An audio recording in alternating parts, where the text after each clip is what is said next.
बात कर लेते हैं टेक्नोलॉजी की, और टेक्नोलॉजी में आजकल जो सबसे बड़ा जिक्र है वो है जी मस्नूई ज़हानत का, आर्टिफिशियल इंटेलिजेंस का।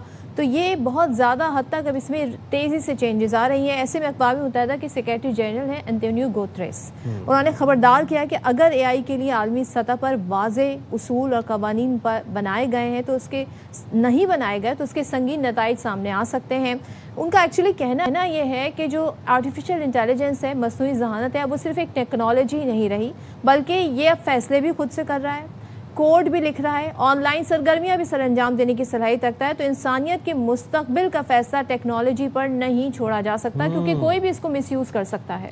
अच्छा, एक और अब आप बात सुने, इंतहाई तशवीशनाक खबर मैं आपको बताने जा रहा हूँ। सोशल मीडिया पे आपको पता है, खासतौर पर इंस्टाग्राम पर आजकल एक नया ट्रेंड आया हुआ है, जिसमें वो 2 फिल्टर्स आजकल बड़े चल रहे हैं, जिसमें पीछे से वो लाइट आती है और बैकग्राउंड ब्लैक हो जाता है और आपकी पूरी बॉडी जो है वो ग्लो कर रही होती है। लोग बड़ा वो फिल्टर इस्तेमाल कर रहे हैं, लेकिन भाई साइबर सिक्योरिटी माहिरीन ये बताते हैं कि हथेली दिखाना, थम्स अप या विक्ट्री का निशान बनाना बज़ाहिर आम अंदाज है, मगर ऐसी तस्वीर जो है वो इंतहाई ख़तरनाक हो सकती है। क्यों? क्योंकि अगर ये पिक्चर हाई रेजोल्यूशन में हो तो आपके फिंगरप्रिंट्स जो हैं वो उससे एक्सट्रैक्ट किए जा सकते हैं। आपको पता है कि फिंगरप्रिंट्स जो होते हैं वो हर शख्स के मुनफरिद होते हैं, और इंतहाई एक कॉन्फिडेंशियल, उसके अंदर आपको हर जगह बायोमेट्रिक लग रहा होता है। पासवर्ड की तरह तब्दील नहीं किया जा सकता। अगर आप, ये तो आपकी पहचान है ना। अगर आप यूं या इस तरह का कुछ कोई पोज मार रहे हैं और वो हाई रेजोल्यूशन में, तो आपके फिंगरप्रिंट्स एक्सट्रैक्ट किए जा सकते हैं बाय एआई। तो क्या जरूरत है वैसे इस तरह से पोज देने की? ये किस पे हम अलग बात करेंगे। इस वक्त बात कर लेते हैं cyber security expert Syed Abdul Qadir ने हमें ज्वाइन किया है स्टूडियोज में। कादिर साहब, थैंक यू सो मच, बहुत शुक्रिया। बड़ा ये तो तशवीशनाक खबर है। सोशल मीडिया पर अब खास तौर पे लोग जो थम्स अप करके पिक्चर दिखा रहे होते हैं, हाई रेजोल्यूशन में, वो आपके लिए आपके अगेंस्ट जा सकती है। अच्छा देखें, आपने सबसे पहले स्टार्ट लिया कि एआई, तो एआई तो डबल एज सॉर्ड बन चुका है इस वक्त ना। जितनी एआई की पॉजिटिव चीज़ें हैं, उतना ही एआई से जो साइबर क्रिमिनल्स हैं या थेफ्ट वाले लोग हैं वो उसका यूज़ करते हैं। पहले कभी भी किसी भी चीज़ को हैक करने के लिए या चोरी करने के लिए जिसमें महीनों सालों लग जाते थे, आज वो दुनिया के हज़ारों किलोमीटर दूर बैठ के आपकी तमाम चीज़ें हैक कर सकता है because of technology and AI.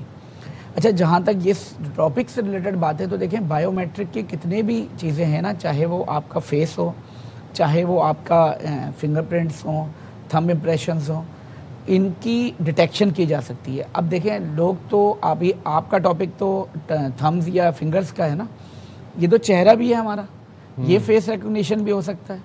Important ये है कि करेंटली ऐसी कोई टेक्नोलॉजी नहीं है जो फेस रिकग्निशन को तस्वीर लेके या थम्स को तस्वीर लेके हाई डेफिनेशन में भी निकाल सके। अच्छा, इस वक्त अच्छा, ये थोड़ा सा ना ओवर एक्सपोज्ड बातें हैं। उसकी वजह क्या है, जितने टेक्नोलॉजीज़ की डिवाइसेस बनती हैं जहाँ ये डिटेक्शन करते हैं, उनके अंदर सिक्योर्ड 3D डिटेक्शन होती है। सबसे इंपॉर्टेंट है लाइव फिंगर की रीडिंग होती है। तो वो लाइव फिंगर की रीडिंग नहीं, आप उसको स्कैन करके कहीं और करेंगे तो नहीं होगा। अच्छा। इसी तरह एंटी स्पूफिंग होता है। हाउ एवर एआई आज के दिन जिस तरह डेली के डेली अपग्रेड हो रहा है, इट इज़ हाईली रिकमेंडेड कि भाई आज आपका अगर एक हाई डेफिनेशन, क्योंकि 48 मेगापिक्सल 200 मेगापिक्सल इतने heavy duty high definition cameras आ गए हैं, तो आज अगर वो स्नैप ले लिया गया है तो कल हो सकता है एआई का कोई टूल उसको एम्बेड करके ये निकाल ले। लेकिन देखें, एक चीज़ बड़ी इंपॉर्टेंट है, कोई भी बायोमेट्रिक की ऑथेंटिकेशन ना is not never the only authentication mechanism for you. हमें थोड़ा सा ख्याल ये रखना चाहिए, एंड आप लोगों के इतने बड़े चैनल के तवज्जुह से ये बात बताना चाहते हैं कि लोगों को अपने आप को ओवरऑल आइडेंटिटी थेफ्ट से बचना चाहिए। सोशल इंजीनियरिंग के और दूसरे मैटर्स होते हैं जिसके कॉम्बिनेशन। एक आम सारिफ है, एक आम मोबाइल यूजर है, उसको क्या मालूम? देखिए, उसने एक पासवर्ड लगा दिया, अब वो समझ रहा है उसका मोबाइल, उसका डेटा सिक्योर है। अच्छा, आम जो सारिफ है ना टेक्नोलॉजी में, अगर उसने अपने मोबाइल पे लगा दिया है तो उसके मोबाइल पे तो अगर फिंगरप्रिंट का कोड है तो वो मोबाइल के अपने इनहेरेंट इनक्रिप्टेड कंट्रोल के ज़रिए है, उसको कोई चोरी नहीं कर सकता। अगर कोई भी मेरा एक मोबाइल है जिसके अंदर एक मेरा फिंगर एम्बेडेड है या फेस रिकग्निशन है, तो इतनी आसानी से चोरी नहीं हो सकती। दुनिया की टेक्नोलॉजीज़ में ये चीज़ मौजूद है। लेकिन अगर वो पिक्चर के ज़रिए हो रही है, दूसरी है, तो फिर भी साइबर क्रिमिनल को आपकी दूसरी चीज़ चाहिए। फॉर एग्जांपल, उसको आपका पासवर्ड चाहिए या पिन कोड चाहिए या कोई ऐसा ऑथेंटिकेशन मैकेनिज्म। तो देखिए सब लोगों के लिए मेरे दरख्वास्त है कि ओवरऑल अपनी लाइफ में ना प्राइवेसी का ख्याल रखें, अपने पासवर्ड किसी से शेयर ना करें, पिन कोड किसी से शेयर ना करें, सोशल इंजीनियरिंग ना होने दें। मैं एक बात जानने बस बड़ा इंटरेस्टेड हूँ, अब ये जो विक्ट्री साइन है, ये विक्ट्री साइन अब हमारे मुल्क में तो खैर वैसे बड़ा मशहूर है, अमूमन ये यूँ होता है या ये यूँ भी होता है, दोनों हाथ पे ये विक्ट्री साइन बनाना छोड़ दें हम लोग मतलब। अच्छा सर, इसमें भी दो बातें हैं ना। इसमें भी पहली बात ये है कि आज के दिन अगर विक्ट्री साइन कोई बाहर का कैमरामैन भी ले रहा है और इतने अच्छे हैवी ड्यूटी कैमराज आ गए हैं तो इट इज़ हाईली रिकमेंडेड कि यार ना करें, एक ना करें एज अ सेफ साइड। आज ये टेक्नोलॉजी नहीं है। देखें जिस तरह डीप फेक वीडियोस की बातें आ रही हैं, डीप फेक वॉइस क्लोनिंग की बातें आ रही हैं, आज के दिन डीप फेक की क्रेडिबिलिटी में थोड़ा सा फ़र्क है। लोग पहचान जाते हैं कि मेरा अपना कौन है और मेरा अपना नहीं है, क्योंकि उसके जेस्चर से, उसके पोस्चर से, उसके लबो लहजे से पता चल जाता है कि मेरा जानने वाला नहीं है। थोड़ा बहुत कॉन्फ्लिक्ट आ जाता है। लेकिन कहा जाता है कि 2030 में आप अपनी फैमिली के मेंबर की 2 वीडियोज़ होंगी, एक डीप फेक से बनी होगी, एक आपकी ओरिजिनल होगी।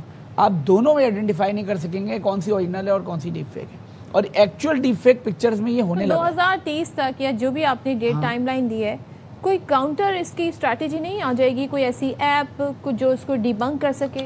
अच्छा देखें, जितनी ज़्यादा काउंटर स्ट्रेटजी है ना, ये जो 2030 की कैलकुलेशन स्ट्रेटजिस्ट लाते हैं या रिसर्चर, वो उसी बुनियाद पे लाते हैं कि टेक्नोलॉजी कितना ग्रूम करेगा और साइबर कितना प्रोटेक्ट करेगा उसको। तो वो दोनों के कॉम्बिनेशन से ये रिजल्ट निकाला होगा उन्होंने कि ये 2030 तक हमें अपेरेंटली लगता है। तो ये जिस स्पीड से हम जा रहे हैं अब, तो खुदा ना खास्ता कहीं कोई वो एआई रोबोट्स का एपोकलिप्स तो नहीं आ जाएगा? आ सकता है, बिल्कुल आ सकता है। देखिए एआई बॉट्स, आप ये देखें ना कि अभी रिसेंटली, अगर थोड़ी सी टेक्निकल वो है, रिसेंटली एंथ्रोपिक ने एक टूल लॉन्च किया मिथोस के नाम से, क्लाउड। उसने सिर्फ 6 मिनट के लिए वो टूल लॉन्च किया था, उसको डाउन करना पड़ा और यूएस ने उसको डाउन करवा दिया कि दुनिया के 90% वर्ल्ड टॉप ऑर्गेनाइजेशन उस वक्त वल्नरेबल हो गई उस 6 मिनट के टूल से। चलो, तो इसलिए उसको रोका गया कि इससे तो दुनिया के अंदर टेक्नोलॉजी के अंदर एक डिफरेंट ही मैकेनिज्म आ जाएगा। 90% ऑर्गेनाइजेशंस अगर एक तरह से वल्नरेबल हो जाएगी तो उसको एक्सप्लॉइट किसी ने उस दौरान में कर लिया तो सारी दुनिया में अचानक एक मसला। बिल्कुल, thank you so much Qadir साहब, बहुत शुक्रिया। और जो टेक जाइंट्स हैं ना, ये जो एलॉन मस्क है, मार्क ज़करबर्ग हो गए, आपको क्या लगता है ये कोई इंसानियत की खिदमत कर रहा है? ये जो ग्रॉक लाके या दूसरे जेमिनाई लाके या कोई एआई टेक्नोलॉजी लाके, दे आर मिंटिंग मनी। ये आपके जेब से पैसे भी निकाल रहे हैं और साथ में आपका डेटा भी इनके पास है। तो ज़ाहिर है दुनिया का कंट्रोल भी फिर इन फ्यूचर इनके पास होगा। खुदा ना खास्ता ऐसा ना हो, मेरी तो दुआ ये है। जी भाई, आगे बढ़ते हैं और आपको बताते मज़ीद नहीं हैं। डराएं। हाँ जी, मैं बहुत परेशान हो गया हूँ।